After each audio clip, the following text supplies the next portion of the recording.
क्या कहती है कि राजा रंगदार तो भारत चला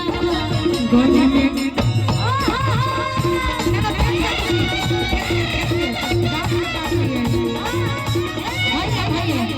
आगे से पीछे चला जाए जैसे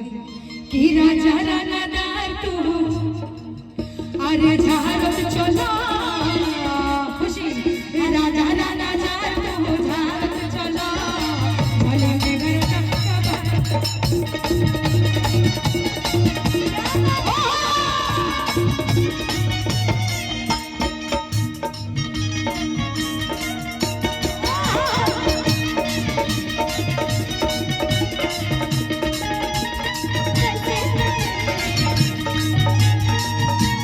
कैसे कटे हो ना कैसे कटे फुलौरी बिना चटनी कैसे बनी फुलौरी बिना चटनी कैसे बनी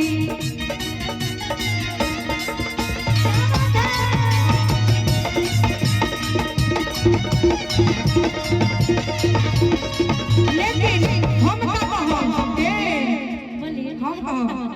कि भूल जे गलियो हिरान के गोरी अच्छा कि भूल जे गलियो हिरान के गोरी हम आजा जब पाइबो भगवान से गोरी कि भूल जे गलियो हिरान के रे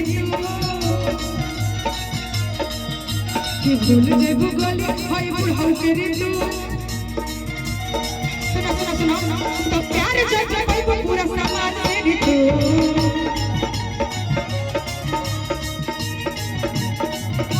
हंसा जवानी के उतरी हो सब धन ले हम कबूतरी हो सोना से मोना भरते हो ले जाके कोठी के भीतरी हो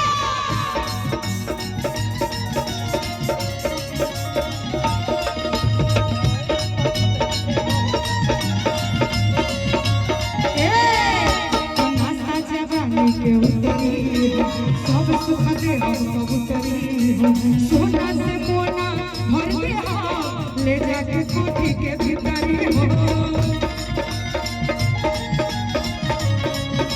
सुना तो अब माइक तहार होई काम न करी माइक तोहार होई काम न करी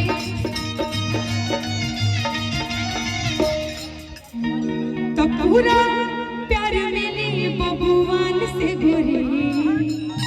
उठाओ